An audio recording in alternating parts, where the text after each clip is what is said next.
রক্তের বন্যায় action action কুত্তা লীগের বিরুদ্ধে, দিল্লির বিরুদ্ধে, দালালদের বিরুদ্ধে দিয়েছি তো রক্ত, রক্তের বন্যায় চলছে লড়াই, চলবে, চলছে লড়াই, চলবে। দিল্লি না ঢাকা, দিল্লি না ঢাকা, গোলামি না আজাদে, গোলামি না আজাদে, ক্ষমতা না জনতা, ক্ষমতা না জনতা। সংগ্রামী সহযোদ্ধাগণ যারা দাঁড়িয়ে আছেন তাদেরকে অনুরোধ করছি আপনারা আপনাদের আসন গ্রহণ করুন। আমাদের ডান পাশে যারা আছি তারা একটু সামনে চলে যাই। ডান পাশে আমরা যারা আছি তারা সবাই সামনে চলে যাই। আমাদের এখানে জায়গা সংকট, আমরা একটু পিছনের দিকে দিকে দাঁড়াই।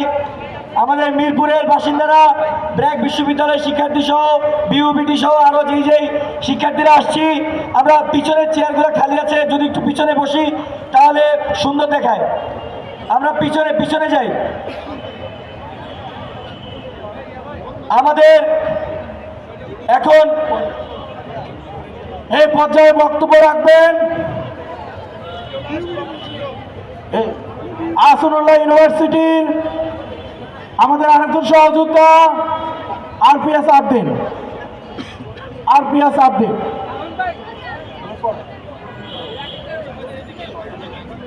আসসালামু আলাইকুম। আজকে এখানে যারা উপস্থিত হয়েছেন, সংগ্রামী সহযোদ্ধা ভাই ও বোনেরা, সাংবাদিক কর্মী, সাধারণ জনতা যারা আমাদের এখানে সমাবেশে উপস্থিত হয়েছেন, তাদেরকে অসংখ্য ধন্যবাদ। আমি আপনাদের স্পষ্টভাবে বলতে চাই, আমরা একটি আপোষহীন সংগ্রামের মধ্য দিয়ে এ পর্যায়ে এসেছি। এই সংগ্রাম করতে আমাদের সহস্র ভাই বোন বুলেটের গুলির সামনে বুক পেতে দাঁড়িয়েছিল।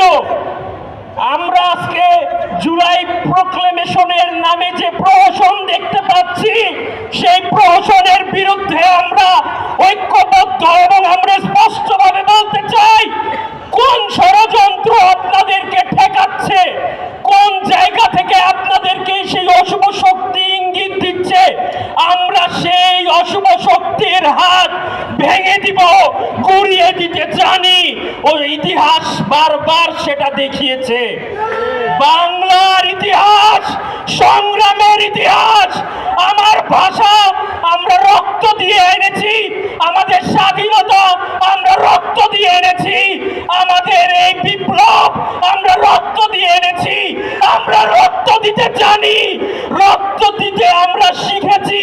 আমরা ভয় পেয়ে পিছিয়ে যাওয়ার জাতি নই, আমরা গর্বিত জাতি। সেই জায়গায় বলতে চাই, প্রাইভেট বিশ্ববিদ্যালয় ঐক্যবদ্ধ সবসময় ছিল, আছে ও ভবিষ্যতে থাকবে।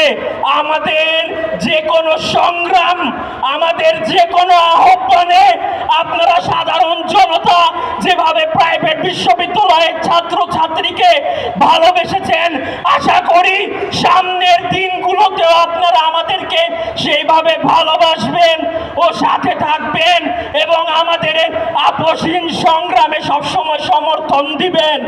আজকে আমরা দ্বিধাহীনভাবে বলতে চাই, আপনারা চোখে চোখ রেখে কথা বলতে শিখুন, অন্যায়ের বিরুদ্ধে প্রতিবাদ করতে শিখুন।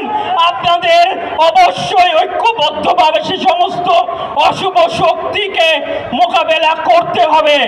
আমি জুলাই অভ্যুত্থান বিশেষ ছেলে যেহেতু রয়েছে, আহত ভাই বোনদেরকে নিয়ে কাজ করছি, সুতরাং আপনারা আপনাদের জায়গা থেকে আমাদেরকে সমর্থন দিন, পাশাপাশি সমস্ত অশুভ শক্তির বিরুদ্ধে আমাদের পাশে সবসময় সমর্থন দিয়ে যাবেন। ধন্যবাদ। যেহেতু সময় কম, সংক্ষিপ্ত বক্তব্য দিলাম।